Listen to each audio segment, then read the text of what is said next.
Bonjour tout le monde, j'espère que vous allez bien. Aujourd'hui, on est le vendredi 8 avril, il est un peu passé 2 heures de l'après-midi et je vous invite avec moi dans ce petit vlog de week-end comme j'en ai pris l'habitude dernièrement. Ma matinée a été bien occupée par du montage, j'ai fait un premier tour de mon vlog que j'ai filmé la fin de semaine dernière et qui sera en ligne. Je vais le mettre là probablement demain. J'ai aussi fait du lavage, du ménage, des choses excitantes comme ça, de la vaisselle et j'ai des updates à vous faire parce que oui, il s'est passé plein de trucs dans la rénovation de notre cuisine cette semaine. Ça avance, je suis vraiment contente. Premièrement, cette semaine, je pense que c'était mardi ou mercredi, on a reçu là, les caissons là, des grandes armoires qui vont devenir nos armoires là, pour la vaisselle puis aussi garde-manger. Elles sont posées de façon temporaire juste pour nous donner un endroit où mettre les trucs là, pendant qu'on démolit le reste. Ça a justement permis de démolir la partie en L du comptoir. C'est la partie que je trouvais qui faisait le moins de sens dans une cuisine. J'avais jamais vu ça, un four de l'autre côté complètement là, dans une entrée. J'ai vécu avec pendant 5 ans, ça suffit. Mais bref, le L a été détruit, ce qui a fait de la place aussi pour pouvoir commencer à installer l'îlot. Donc on a acheté, ça fait déjà quand même plusieurs mois, un four, une cuisinière encastrable pour pouvoir la mettre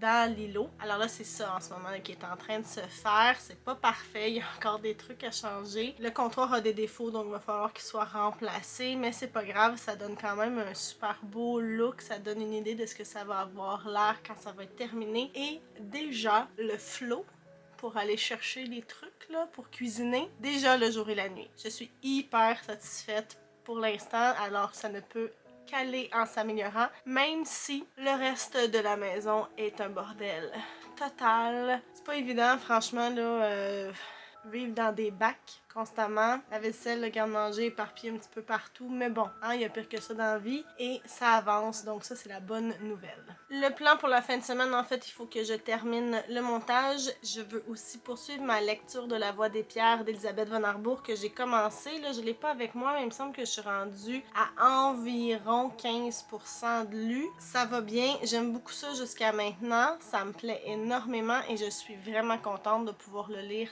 tranquillement. Alors, je veux continuer ça dans les prochains jours. Sinon, j'ai des trucs à changer sur mon bureau, je vous en reparle un petit peu plus tard. C'est une drôle de fin de semaine, il fait pas super beau là ce matin, on a eu une tempête en fait quand on s'est réveillé, il y avait beaucoup de neige, les écoles étaient fermées. Je sais que c'est pas le cas nécessairement le plus au sud, mais nous c'est notre réalité, c'est un petit peu moche là, je dois vous avouer parce qu'on en a un peu marre, beaucoup marre de la neige, mais c'est la vie. Je reviens un petit peu plus tard, j'ai d'autres trucs dont je veux vous parler.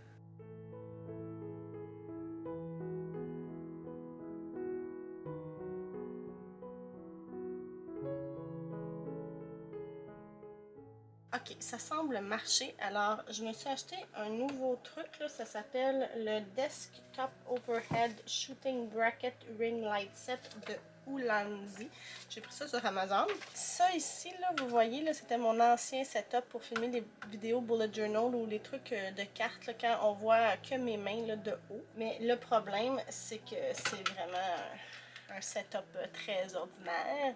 J'avais fait ça à un moment donné parce que je me disais qu'il fallait bien que je me trouve une façon de faire, mais c'était ce que j'avais sous la main. Et là, j'ai décidé que ça suffit. Là, je suis tannée d'être mal installée. Alors, j'ai fait cet achat. Puis comme vous voyez, là, il y a la clip ici. Je vais pouvoir venir mettre le téléphone. Ça se tourne. Ouais, franchement, là, je suis assez satisfaite de ce que ça a donné. Donc, je vais pouvoir filmer comme ça. Il y a un poids ici. Puis cette affaire-là, sayonara, je vais pouvoir l'enlever complètement. Hourra! Est-ce qu'on essaye pendant que je vous parle? Donc voilà, je l'ai parti pendant que je vous parle. On voit ma planification de bullet journal des derniers jours. C'est quand même un petit peu proche. Il va falloir que je trouve une façon peut-être que je le soulève pour le monter un petit peu. Mais c'est déjà beaucoup mieux que de devoir être complètement au bout de mes bras pour pouvoir faire mes affaires. Alors ouais, déjà c'est une très belle amélioration. Je suis assez satisfaite. Alors youpi pour cet achat et ça, je l'enlève immédiatement.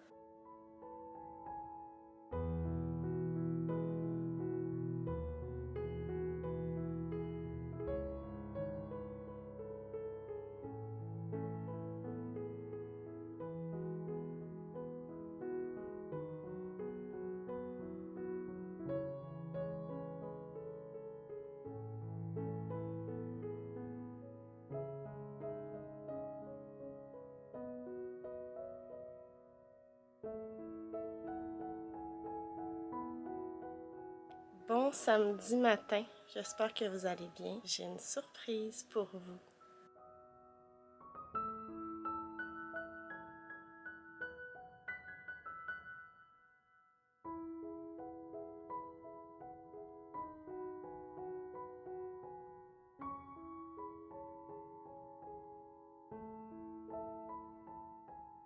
Donc voilà, on a des bébés chats. La maman, c'est une chatte errante qu'on a recueillie au tout début du mois de janvier dans les grands froids. Puis on avait pris un rendez-vous pour la faire stériliser. Mais bon, on s'est rendu compte que finalement, elle était enceinte. Donc on a choisi de laisser la grossesse se poursuivre là, pour ensuite on va la faire stériliser quand les bébés vont être rendus assez grands. Alors on a des petits bébés chats. Je suis bien contente. La vétérinaire nous avait dit qu'elle pensait qu'il y en avait 3. Là. On en voit seulement 2. Alors peut-être que l'accouchement n'est pas terminé ou peut-être que finalement il y en avait juste 2.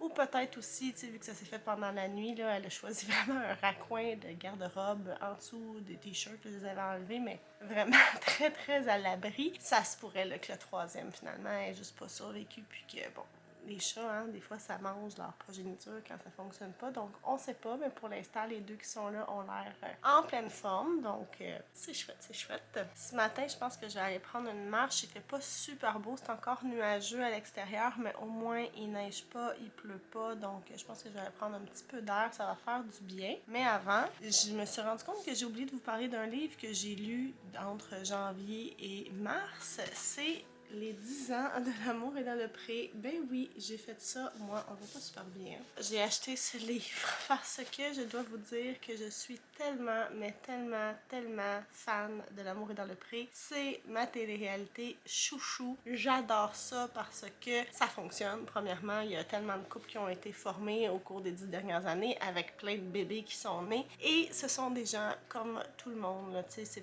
c'est pas des gens qui sont nécessairement super minces, entraînés, qui se maquillent et tout. C'est des gens ordinaires et je trouve ça si beau les voir tomber amoureux. Donc j'ai lu 10 ans à semer le bonheur, l'amour est dans le pré, le recueil. Dans ce recueil-là, ben c'est un recueil, c'est un album, mettons, disons. Dans cet album-là, on nous présente tous les couples qui sont toujours ensemble, qui ont été formés par l'émission, et puis on parle un petit peu de leur cheminement dans l'émission puis aussi après. Il y a aussi une partie sur les couples qui se sont formés un peu à cause de l'émission, mais pas nécessairement dans l'émission. Puis il y a aussi des anecdotes de tournage et tout. Et comme je suis accro à cette télé-réalité, je me suis dit que je ne voulais pas passer à côté de cet album. C'est la fan en moi, c'est mon petit côté quétaine.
Dimanche 10 avril, 11h45, je suis encore en pyjama. Et oui, hier on est allé souper chez des amis. On a fait un petit peu de karaoké maison avec eux. Et puis, on s'est couché très tard. Puis pendant la nuit aussi, ben, je me suis réveillée vraiment souvent parce que la chatte est venue me voir. Ses minous faisaient des petits coups de main un petit peu.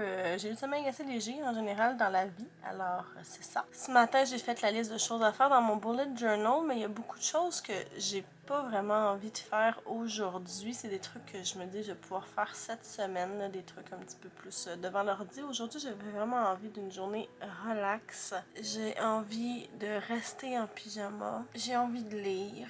Ça fait un petit bout que j'ai pas joué aux Sims aussi. Donc c'est vers ça que je m'enligne. Je pense que je vais juste m'installer puis je vais lire un petit peu. Puis je reviens un petit peu plus tard avec d'autres infos s'il y en a.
Alors je triche un petit peu, on est maintenant lundi soir, presque 20h. Je viens de rentrer, j'ai été à mon cours de patin. Oui, parce que je me suis inscrite à des cours de patin. On peut dire du patinage artistique, quoique dans mon cas, c'est pas très artistique, il n'y a pas grand chose de gracieux, mais au moins j'ai fait beaucoup de progrès cette saison. C'était mon dernier cours et aujourd'hui j'ai eu très chaud. Mais bref, j'avais envie de conclure ce vlog et puis hier, franchement là, hier c'était vraiment une journée de patates. Je n'ai rien fait, j'ai dormi, j'étais fatiguée, j'ai lu un peu, je me suis couchée tôt le soir aussi. Franchement, j'étais pas tellement dans un mood pour vlogger, je vais être très honnête avec vous. J'ai pris des images, oui, mais pas tant non plus. Alors je voulais venir conclure le tout. Je voulais vous dire que les chats vont bien, les deux petits chatons mangent bien. Notre chatte que j'ai pas nommée, là, elle s'appelle Kim Boutin. Oui, comme la patineuse de vitesse. Donc Kim Boutin va bien aussi. On les a changés de place là, vu qu'elle avait accouché sa valise. C'était pas vraiment le spot qui était prévu. Mais bon, la nature veut ce qu'elle veut. Sinon, j'ai aussi bien avancé dans la voie des pierres. Je suis rendue à la page 26. C'est la deuxième partie. Puis, je dois vous avouer que j'aime vraiment beaucoup ça jusqu'à maintenant. C'est pas très surprenant. Je découvre les personnages. Je m'attache tranquillement à eux. Je commence à comprendre aussi qu'il y a des luttes politiques. Ça, j'aime ça. Alors, je suis bien contente. Puis là, on dirait qu'on est à deux époques différentes aussi. Mais là, mais ça, c'est une théorie que j'ai. On verra si elle se vérifie ou non.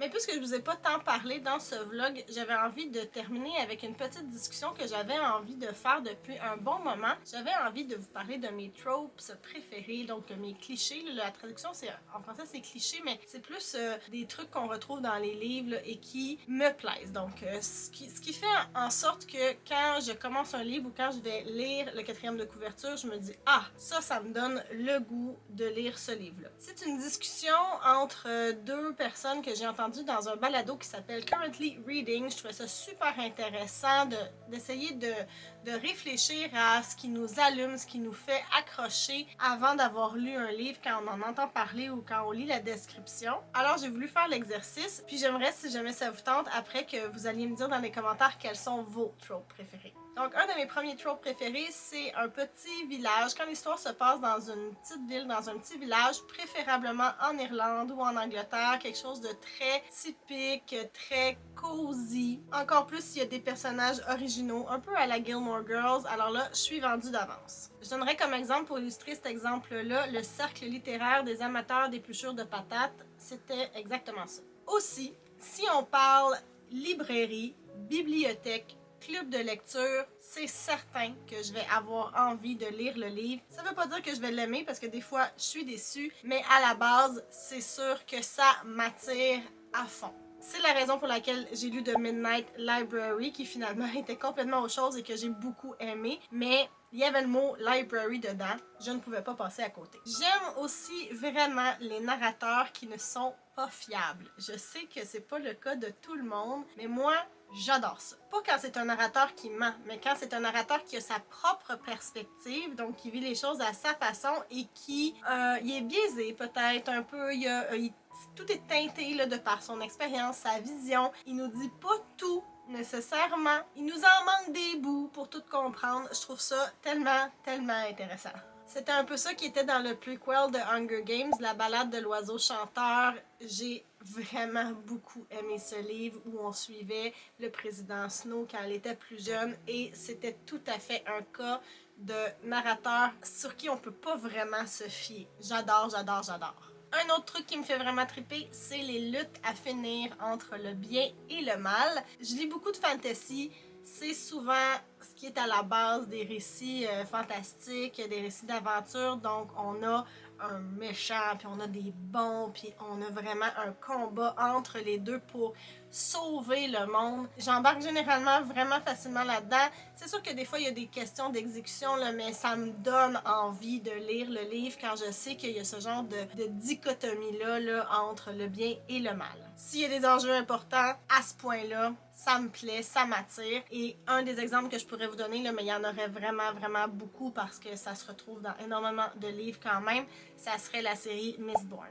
Il y a vraiment beaucoup d'autres tropes que j'aime, mais je vais finir avec un 5e pour aujourd'hui, puis peut-être que je vous en présenterai un autre moment donné. C'est des personnages féminins forts. J'aime quand on a des femmes intelligentes, indépendantes, des personnages complexes, des femmes qui sont vraies, qui sont pas clichés. Il y a encore une fois beaucoup d'exemples. Celui qui me vient en tête, c'est Mrs. Everything de Jennifer Weiner, mais il y en a vraiment beaucoup d'autres. Et puis, quand on me dit que dans un livre, il y a des personnages féminins intéressants, qui ont un beau cheminement, qui sont réfléchis, qui n'ont pas été bâtis là, comme des clichés, ça me donne envie de lire le livre. Je me demande maintenant, de votre côté, c'est quoi qui vous donne envie de lire un livre? Qu'est-ce qui fait en sorte que vous dites, celui-là, je peux pas passer à côté, il faut que je l'essaye? Comme je l'ai dit, parfois, nos attentes sont pas récompensées, mais quand même, ça nous fait parfois faire de belles découvertes. Alors venez me dire ça dans les commentaires. Je vais vous laisser là-dessus. J'espère que vous avez passé un bon moment avec moi. N'oubliez pas que toutes les informations sur les livres que j'ai mentionnés, sur le matériel que j'utilise, tout ça se retrouve dans la barre d'infos juste en bas, ainsi que toutes les informations pour venir me joindre sur les réseaux sociaux. Je suis pas très active ces temps-ci, mais peut-être que ça viendra, qui sait. Je vous remercie vraiment beaucoup d'avoir été là. Je vous dis à bientôt. Bye bye!